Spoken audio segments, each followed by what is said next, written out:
नमस्कार दोस्तों। तो आज हम बात करने वाले हैं ग्रॉस डोमेस्टिक प्रोडक्ट मतलब जीडीपी के बारे में। ये जीडीपी होती क्या है आखिर। और देखो, ये एक बहुत ही सिंपल सा कॉन्सेप्ट है, बहुत ही आसान कॉन्सेप्ट है, पर बहुत ही इंपॉर्टेंट है। जीडीपी हमारे घरेलू रोज़मर्रा की चीज़ों से बहुत जुड़ा हुआ है। अगर देश में अनएम्प्लॉयमेंट आता है, देश में दिक्कतें आती हैं, तो जीडीपी गिरती है, और दिक्कतें नहीं होती और जीडीपी अगर अच्छी रहती है तो इसका मतलब है देश में विकास हो रहा है भाई। तो आइए जानते हैं इसके बारे में, शुरू करते हैं। देखो भाई, जो जीडीपी है उसका फुल फॉर्म हमने जाना, ग्रॉस डोमेस्टिक प्रोडक्ट। अब इसका हिंदी में अनुवाद क्या हुआ? देखो भाई, सकल घरेलू उत्पाद। ठीक है, घरेलू, इसमें सबसे इंपॉर्टेंट ये जो टर्म है घरेलू डोमेस्टिक, ये काफ़ी इंपॉर्टेंट है। सकल घरेलू उत्पाद हो गया जीडीपी का फुल फॉर्म। अब इसका अर्थ क्या है भाई? Total value of goods and services produced in a country. देखो, बहुत सिंपल शब्दों में समझो कि एक देश में जो भी गुड्स और सर्विसेज मतलब जो भी वस्तु या सेवाएं, जो भी उत्पाद हुई वस्तुओं और सेवाओं का कुल कर देंगे, कुल मूल्य उन वस्तुओं या सेवाओं का, तो जीडीपी आ जाएगी। समझे? मतलब अगर मान लो भारत में एक साल में 10 पेन बने, ठीक है, एक साल में भारत में अगर 10 पेन बनते हैं और उन 10 पेन की कीमत 10 रुपए है, तो कितने हो जाएंगे भाई? 100 रुपए हो गए कि नहीं हो गए? तो ये भारत की उस साल की जीडीपी हो गई 100 रुपए। समझे? समझे कि नहीं समझे? तो वही है कुल मूल्य वस्तुओं का या सेवाओं का। देखो, वस्तुएं तो समझ गए तुम क्या होती हैं, जो आपने देखी फिजिकल फॉर्म में, जो आपने छुआ महसूस किया, जो आपको मिला। सेवाएं क्या होती हैं? देखो, अगर किसी ने, आप ऑटो में बैठे, आप गए, आपने उसको पैसे दिए, ये एक सेवा है। उसने आपको कोई वस्तु तो नहीं दी बदले में, पर आपको एक जगह से दूसरी जगह पहुंचा दिया। आप होटल में गए, आपने समोसा ऑर्डर किया, आपने चाट ऑर्डर की, आपने डोसा ऑर्डर किया, तो उसने आपको फिजिकल फॉर्म में या वो सामान दिया, आपने देखा, आप वो खा गए। तो ये तो एक प्रोडक्ट थी, वस्तु थी जिसे आप खा गए। पर उस सामान को कोई वेटर लाया होगा, उस वेटर की एक तनख्वाह होगी, उसे वो तनख्वाह दी जाती होगी। तो वो जो वेटर था उसने आपको एक सेवा प्रदान की, जिसके बदले उसे हर मंथ एक इनकम मिलती थी। वो सेवा जो है वो भी जीडीपी में काउंट होगी। समझ गए आप? सेवा या वस्तुएं। बस चलिए आगे बढ़ते हैं। देखो, अब जीडीपी जो है स्पेसिफिक टाइम फ्रेम में उसे मेजर किया जाता है। टाइम फ्रेम का क्या मतलब हुआ? मतलब एक एक कितने पर्टिकुलर टाइम में वो सामान बेचा गया, मतलब एक साल के अंदर। ज़्यादातर बड़े मोटे मोटी तौर पे ज़्यादातर यही करते हैं कि एक साल में जितने भी वस्तुओं का या सेवाओं का उत्पाद हुआ उसे नाप के, उसका सम करके कुल मूल्य का हम जीडीपी निकालते हैं। पर क्योंकि आजकल थोड़ा ट्रेडिशन चेंज होता जा रहा है, तो क्वार्टरली बेसिस में भी जीडीपी निकाला जाता है। क्वार्टरली मतलब क्या हुआ भैया? क्वार्टरली मतलब देखो, सिंपल सरल शब्दों में, एक साल में 12 महीने होते हैं, तुम उसे 4 से डिवाइड कर दोगे तो 3 महीने आ जाएगा। मतलब एक साल में 12 महीने हैं, अगर 3 महीनों को उसमें से आप क्वार्टर कहेंगे। अब ऐसा नहीं कि कोई भी 3 महीने नहीं, देखो हर 3 महीने शुरुआत से, जैसे जनवरी से मार्च तक एक क्वार्टर होगा, पहला क्वार्टर। जनवरी से मार्च तक पहला क्वार्टर, साल के 3 महीने, इसे पहला क्वार्टर कहेंगे। वैसे ही दूसरा क्वार्टर अगले 3 महीने, तीसरा क्वार्टर उसके अगले 3 महीने, और चौथा क्वार्टर उसके अगले 3 महीने। तो जो लास्ट ईयर मतलब 2019 में पहले क्वार्टर में अगर जीडीपी हमारी थी 100 रुपये मान लो, और अगले 2020 में वो हो गई 90 पहले क्वार्टर में, तो इसका मतलब ये जीडीपी गिरी है। इस क्वार्टर के हिसाब से, एक साल के पहले क्वार्टर के हिसाब से जीडीपी गिरी। अगर बढ़ जाती है तो इसका मतलब पिछले साल से ज़्यादा विकास हुआ है। समझ गए? बहुत आसान था। अब आगे बढ़ते हैं भाई। देखो, ये तब तो हो गया भाई, हमने जान लिया इस बारे में कि भाई जीडीपी का फुल फॉर्म क्या होता है, डेफिनेशन क्या होती है, और कितने पैमाने में उसे नापा जाता है। अब ये क्यों किया जाता है आखिर? देखो, जीडीपी सिर्फ इसलिए निकाली जाती है ताकि इंडिकेट करे कि भाई हमारे दुनिया भर में, उस विश्व में, उस देश की क्या स्थिति, वास्तविक स्थिति, उसकी इकोनॉमिक स्थिति है क्या। अगर इसे आसान शब्दों में समझोगे तो जीडीपी एक आर्थिक संकेत के रूप में दुनिया भर में देश की आर्थिक स्थिति को दिखाने के लिए उपयोग किया जाता है। समझ गए? अपने देश की आर्थिक स्थिति को दुनिया भर में दिखाने के लिए, दुनिया में कंपेयर करने के लिए निकाला जाता है भाई। इसी से हमें पता चलता है कि अमेरिका और चाइना हमसे बड़ी इकोनॉमी है, बड़ी अर्थव्यवस्थाएं हैं, क्योंकि इनकी जीडीपी हमसे ज़्यादा है। हम कैसे जानते हैं कि पाकिस्तान, चाइना, नेपाल, ये हमसे, पाकिस्तान, नेपाल और बर्मा, चाइना तो बड़ा है भाई, ये हमसे छोटे हैं क्योंकि इनकी जीडीपी हमसे कम है। इसलिए हम जानते हैं कि ये हमसे छोटी इकोनॉमी है, इनकी अर्थव्यवस्थाएं हमसे छोटी हैं और हम इससे ज़्यादा एडवांस्ड हैं। चलो, समझ गए आप क्यों निकाला जाता है? अब देखो, इसके अगर इतिहास में जाओगे तो आखिर जीडीपी किसने बनाया? ये जो पूरा का पूरा प्रोसेस है, ये जो फॉर्मूला है, ये किसने बनाया, किसने लाया? देखो, ये पहली बार ये जो प्रोसेस है, मेथडोलॉजी है, ये लाए थे सिमोन कुजनेट्स। याद कर लो भाई इसको। देखो, सिमोन कुजनेट्स ये लाए थे। ये एक बहुत बड़े अर्थशास्त्री थे अमेरिका के। ये लाए थे इसको यूएस कांग्रेस 1934 में लाए थे। यूएस कांग्रेस क्या है? अमेरिकी पार्लियामेंट। सिंपल सरल शब्द, जैसे भारतीय पार्लियामेंट है वैसे अमेरिका की पार्लियामेंट को यूएस कांग्रेस कहते हैं। उसमें ये 1934 में ये फॉर्मूला लाए थे। 1934 के टाइम में वर्ल्ड वॉर 2 चल रहा था। वर्ल्ड वॉर 2 के टाइम में आर्थिक मंदी बहुत ज़्यादा थी। पूरे के पूरे विश्व भर में आर्थिक मंदी आ चुकी थी। उस टाइम किस देश की हालात कैसे हैं, किसने कितनी तरक्की कर रहा है, कौन सा देश कौन सा पीछे होता जा रहा है, इस चीज़ को निकालने की बहुत ज़्यादा ज़रूरत थी। तो उसके लिए ये एक बहुत ही आसान मेथड लाए थे भाई, कुल कर दो सेवाओं और वस्तुओं का।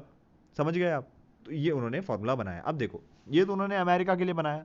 भाई ये दुनिया भर में कैसे फैल गया? आज दुनिया की हर इकोनॉमी को नापा जाता है जीडीपी के पैमाने पे। तो ये कब हुआ? तो ब्रिटेन वुड्स कॉन्फ्रेंस हुआ था एक 1944 में। इसे याद करना पड़ेगा आपको, ब्रिटेन वुड्स कॉन्फ्रेंस, काफ़ी इंपॉर्टेंट है ये तो एक स्पेशल नाम है। जो एक्चुअल में मीटिंग हुई थी या जो कॉन्फ्रेंस था वो था United Nations monetary and financial conference था वो, जिसे हम ब्रिटेन वुड्स कॉन्फ्रेंस 1944 भी कहते हैं। अब देखो, अगर हिंदी अनुवाद करोगे तो क्या होगा? संयुक्त राष्ट्रीय मौद्रिक और वित्तीय सम्मेलन था वो, ठीक है। उसमें विश्व भर ने ये मान लिया कि भाई हाँ ठीक है, हम भी अब से ये जीडीपी का पैमाना ही लागू कर देंगे। भारत में ये 1950 मतलब 1950 में लागू हुआ। भारत ने ये मापदंड अपनाया, ठीक है। चलो आगे बढ़ते हैं। देखो भाई, जीडीपी कैसे काउंट करोगे? अगर आप सिंपल लैंग्वेज में एकदम, ये फॉर्मूला मैं आपको अच्छे से आगे जाके बताऊंगा, अगले वीडियो में एक्सप्लेन करूंगा। पर अगर बिल्कुल इजी लैंग्वेज में समझना है तो देखो, भारत में जो कंजम्पशन हुआ, जो भी लोगों ने कंज्यूम किया, इन्वेस्टमेंट जो आया भारत में, भाई लोगों ने जो निवेश किया भारत में, प्लस जो सरकार ने खर्चे किए वो, प्लस एक्सपोर्ट और इंपोर्ट को माइनस करना है। Export minus import. देखो, एक्सपोर्ट माइनस इंपोर्ट इसलिए बोल रहा हूं क्योंकि एक्सपोर्ट मतलब क्या हुआ? एक्सपोर्ट मतलब आपने किसी को सामान बेचा।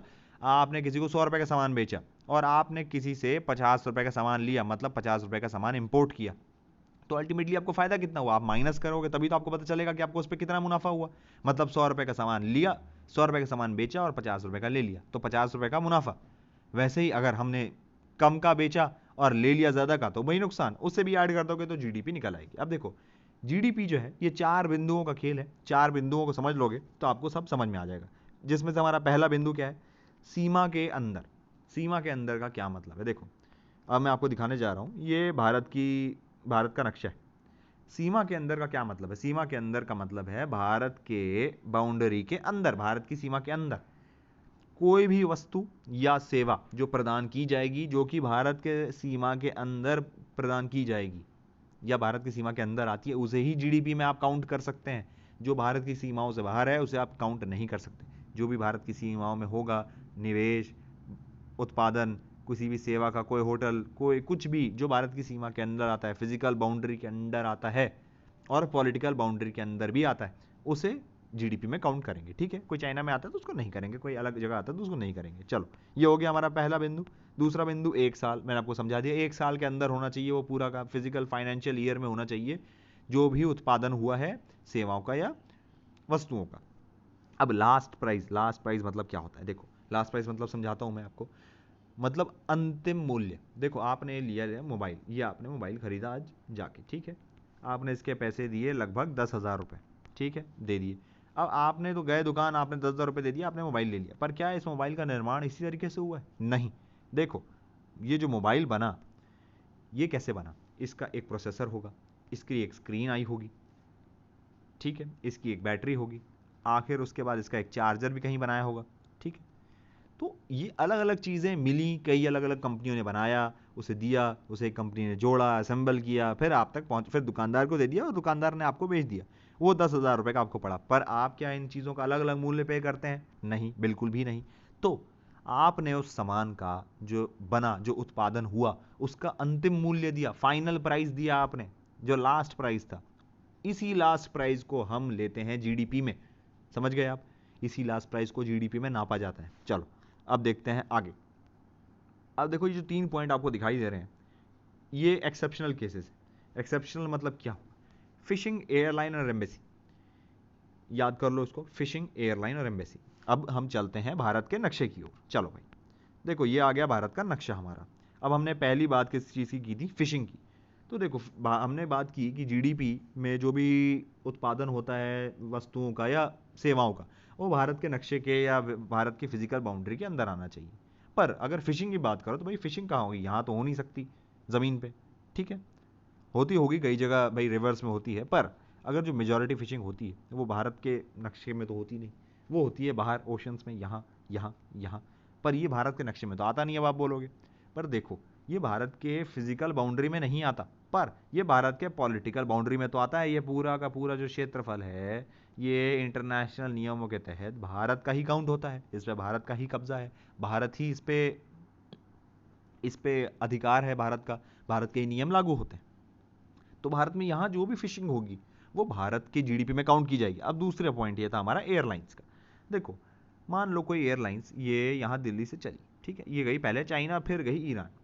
तो अब आप बोलोगे कि भाई ये तो चाइना से गई हो गई, ईरान चली गई, तो इसकी जीडीपी में जो भी इसने जो था ये सेवा है, उसने ट्रांसपोर्टेशन दी आपको, कोई वस्तु तो दी नहीं। तो ये जो सेवा प्रदान की गई ये आ जाएगी ईरान की इकोनॉमी में? नहीं, ऐसा नहीं था, ये ईरान की इकोनॉमी में नहीं आएगा, ये भारत की इकोनॉमी में आएगा। अगर अगर ये फ्लाइट चाइना से चलती और भारत आ जाती तो ये चाइना के इकोनॉमी में आ जाता, ठीक है। और हमने तीसरी बात किस चीज़ की? हमने तीसरी बात की एम्बेसी की। देखो एम्बेसी आप जानते हो, ये मुख्यालय होते हैं जहां हमारे राजदूत रहते हैं। देश एम्बेसी, एक एम्बेसी अलग अलग दुनिया भर के देशों में उस देश को रिप्रेजेंट करता है। अगर भारत की एम्बेसी अमेरिका में है, चाइना में है, ईरान में है, इस केस में अगर मैप के थ्रू देखोगे तो ईरान में इंडिया की एम्बेसी है, चाइना में दूतावास है, म्यांमार में दूतावास है, बांग्लादेश में है, भूटान में है, नेपाल में है, अफगानिस्तान में है, तजिकिस्तान में है। ये भारत को रिप्रेजेंट करते हैं उन देशों में, ताकि जो नागरिक भारत के हैं, जिनको भारत के नागरिकों को जो भारत अगर देश से संपर्क करना है तो वो इन दूतावासों के थ्रू करेंगे। पर ये जो दूतावास हैं ये भारत की पॉलिटिकल बाउंड्री में आते हैं, ये चाइना के नहीं आएंगे या ईरान के नहीं आएंगे, नहीं, इन्हें काउंट किया जाएगा भारत की पॉलिटिकल बाउंड्री में। अब समझो अगर इसको देखा जाए फाइनेंशियली, तो मान लो अगर चाइना की एम्बेसी में कोई गया, उसने वहाँ वीज़ा बनाने की या वीज़ा अपडेट करने की फ़ीस दी 100 रुपये, ठीक है। ईरान में कोई गया, उसने वहाँ 200 रुपये दे दी। तो ये जो पैसा है ये चाइना की इकोनॉमी या ईरान की इकोनॉमी में नहीं काउंट होगा, उनकी जीडीपी में नहीं आएगा, ये आएगा भारत की जीडीपी में। उन्होंने भारतीय दूतावास को पैसे दिए तो वो भारत की ही जीडीपी में काउंट होगा। समझ गए? ये 3-4 पॉइंट्स थे जो एक्सेप्शनल थे, जो आपको आराम से समझा दिए जाएंगे, ठीक है। अब आते हैं, अब देखो इसी से एक रिलेटेड कॉन्सेप्ट है ग्रॉस नेशनल प्रोडक्ट का, ठीक है। इसके बारे में मैं आपको समझाऊंगा अगले वीडियो में, नहीं तो बहुत हौच पौच हो जाता है। अब देखो मैं आपको उससे पहले एक चीज़ समझा दूं कि ये जीडीपी से रिलेटेड कॉन्सेप्ट था हमारा। अब अगर इसको आप कैलकुलेशन तौर पे देखो या समझने के लिए एक आसानी में आपको समझाता हूँ। मान लो कि भारत में कौन कौन सी कंपनी है, मान लो टाटा है, ठीक। टाटा ने प्रोडक्ट बनाया जो 100 रुपये का प्रोडक्ट या जो वस्तुएं बनाई इस साल, ठीक है। फिर बाटा ने 100 रुपये की और प्रोडक्ट बनाए, उत्पादन किया। और वीवो जो है, वीवो ने यहाँ भारत में 50 रुपये का सामान बनाया, ठीक है। अब क्योंकि इसने 100 का बनाया, टाटा ने, बाटा का भी 100 का बना और वीवो का भी 50 का बना, तो भारत की जीडीपी में कितना काउंट होगा? भारत की जीडीपी के लिए इन सब का सम करना पड़ेगा, कुल करना पड़ेगा हमें। तो ये हो गया 250, मतलब उस साल की जीडीपी हमारी 250 रुपये थी। आप समझ गए? अब अगले वीडियो में हम जानेंगे अलग अलग चीज़ें, जैसे कि जीएनपी जानेंगे, एनएनपी जानेंगे, एनडीपी जानेंगे। ये सब इसी से रिलेटेड कॉन्सेप्ट है, ये सब जीडीपी से रिलेटेड ही कॉन्सेप्ट है, पर थोड़े अलग हैं, थोड़े बड़े हैं, और इनको मैं आराम से समझाऊंगा अगले वीडियो में। अगर इस वीडियो में आपको कोई भी दिक्कत लगी हो, कहीं भी आपको कन्फ्यूजन आया हो जीडीपी से रिलेटेड, या कहीं आपको लगा हो कि कुछ और ऐड करने की ज़रूरत थी, तो बिल्कुल बिल्कुल प्लीज़ जाइए कमेंट सेक्शन में और वहाँ डाल दीजिए। नेक्स्ट वीडियो में आपको अलग कंटेंट मिलेगा, तो इसलिए इस वीडियो से जुड़े रहिए, इस अच्छे से देखिए, समझिए, और अगले वीडियो का इंतजार करिए क्योंकि जल्द से जल्द आने वाला है। और लाइक शेयर सब्सक्राइब करना बिल्कुल भी मत भूलिएगा। धन्यवाद, मिलते हैं आपसे अगले वीडियो में।